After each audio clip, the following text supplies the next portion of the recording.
Halo, welcome back to my channel.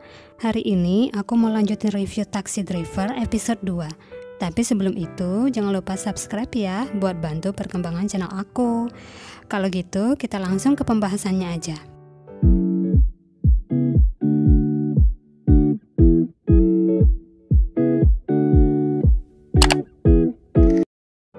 Dimulai adegan terakhir di episode 1. Kepala Jang membawa Kim Doki ke perusahaan taksi miliknya. Kepala Jang memperlihatkan ruangan rahasia di tempat itu. Kim Doki seperti tidak percaya dengan apa yang dilihatnya. Ternyata, Kepala Jang ini mendirikan taksi deluxe untuk membalas dendam atas kematian brutal orang tuanya 20 tahun yang lalu. Dia ingin membalas pelaku secara langsung di masyarakat, karena merasa tidak puas akan keadilan yang diberikan polisi, jaksa, dan hakim. Dan Kepala Jang ingin merekrut Kim Doki untuk bergabung. Scene beralih saat Kang Maria duduk di depan mesin balas dendam. Kang Maria terus berpikir akan keputusannya, dan dia pun memilih untuk menekan tombol balas dendam. Terlihat Kim Doki, Go-eun, Kyungku, Ji-eun mulai menjalankan misinya. Kim Doki datang ke pabrik Juchan dan melihat banyak drum di situ. Dia bertanya ke Go-eun tentang harga dari tiap drum dan berapa yang harus Maria dapatkan. Belum dapat jawaban lengkap dari Go-eun, Juchan datang, bertanya dengan nada marah. Kim Doki ternyata pakai taktik sebagai pembeli di pabrik itu. Juchan sedikit curiga dan bersikap waspada akan tawaran pembelian yang diajukan Kim Doki. Tapi karena Kim Doki mampu penuhi keinginan Juchan, akhirnya kesepakatan pembelian pun terjadi. 2 hari kemudian dia akan mengambil barangnya. Jonggeun memberitahu Juchan kalau jadwal di pabrik banyak yang rusak. Karena Juchan tidak mau rugi, jadi bagian atasnya dibuang olehnya. Sisanya dikirim ke pembeli, yaitu pangkalan militer dan sekolah. Kyungku terkejut saat tahu banyak kecurangan yang dilakukan oleh si Juchan ini. Jonggeun minta dicarikan pegawai baru oleh Jongsuk, wanita yang membawa Kang Maria ke pabrik itu. Dia minta pegawai dengan level 2,5. Tega banget, kekurangan seseorang pakai dilevelin. Jongsuk bercerita kalau Kang Maria pernah sekali menelponnya tapi tidak dijawabnya. Malah Jongsuk berharap Kang Maria mati biar dapat uang asuransinya. Pembicaraan mereka juga didengar oleh Go-eun. Dia memberitahu Kim Doki kalau Maria mendaftar 10 asuransi dengan Jongsuk. Kim Doki minta Go-eun mencari konsultasi asuransi untuk Kang Maria. Ternyata Kepala Jang sendiri yang turun langsung. Kepala Jang datang ke perusahaan asuransi Jongsuk. Jongsuk melihatnya langsung bersemangat, tapi Kepala Jang malah merendahkan dan langsung pergi. Di depan pintu perusahaan, Kepala Jang berpura-pura tidak sengaja mengotori pakaian Jongsuk. Sebagai permintaan maaf, Kepala Jang bersedia mendaftarkan 1 asuransi. Jongsuk pun langsung bersemangat dan ikut masuk ke mobil Kepala Jang. Kyungku yang sudah berada di dalam langsung membuat Jongsuk pingsan. Kepala Jang membawa Jongsuk ke pabrik Juchan. Dia dimasukkan ke dalam tong.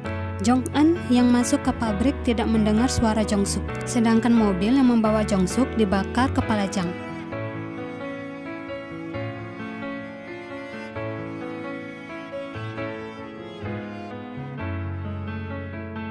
Kepala Jang datang ke kantor Ketua Baik dengan membawa uang. Asisten Ketua Baik memperlihatkan CCTV ruangan Chodochol. Kepala Jang yang melihatnya sangat tidak senang. Dia meminta dipersiapkan ruangan lagi karena akan ada lagi yang datang.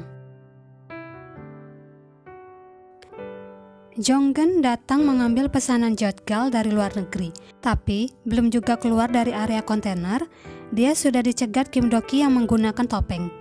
Kim Doki memukul Jonggeun hingga pingsan, dan mobil yang berisi jadgal itu pun diambil oleh Kyungku.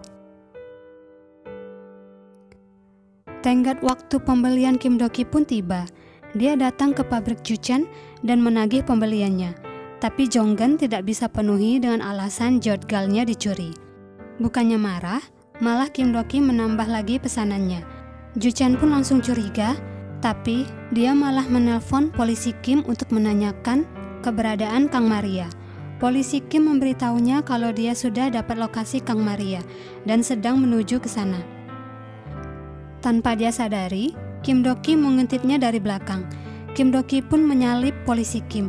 Polisi Kim yang melihat Kim Do-ki ngebut tidak menggubrisnya karena sudah membayangkan keuntungan besar yang akan dia dapatkan.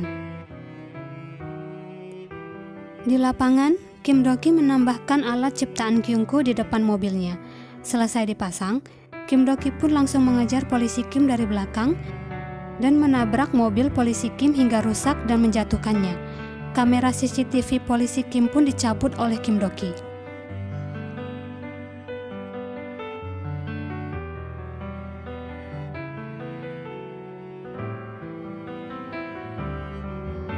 Kang Hana datang ke lokasi mobil yang dibakar kepala Jang.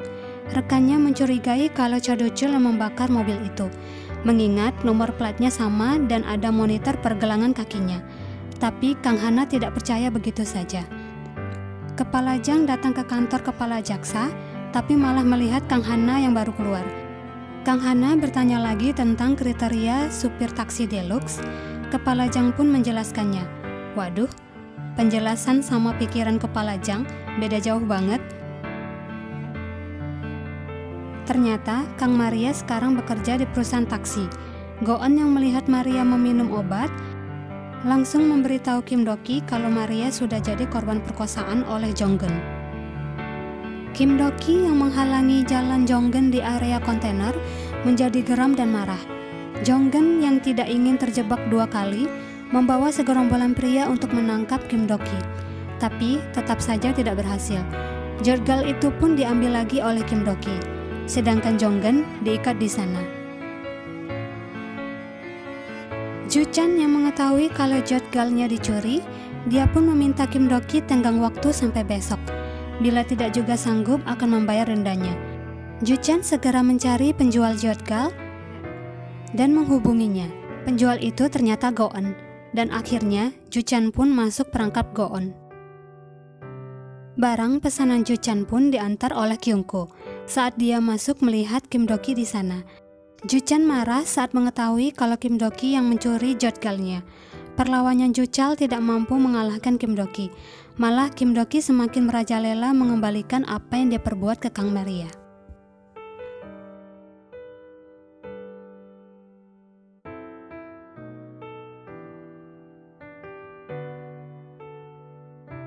Kim Do-ki menyerahkan tong berisi Ju-chan ke ketua baik. Ketua baik menawarkan gaji besar bila Kim Do-ki bersedia ikut dengannya. Tapi dia hanya diam saja. Akhirnya, misi dari Kang Maria pun selesai. Kim Do-ki kembali ke basement taksi Rainbow, dan dia teringat akan tawaran ketua baik dan juga perkataan kepala Jang.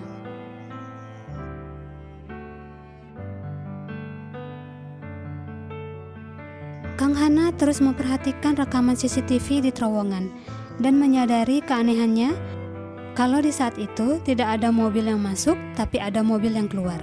Dia pun meminta diperiksa identitas kendaraan itu ke seseorang. Kang Hana datang ke perusahaan taksi Rainbow. Secara tidak terduga dia bertemu Kim Do-ki dan terjadi sedikit keributan. Terima kasih sudah nonton video aku sampai habis. Sampai jumpa di episode 3.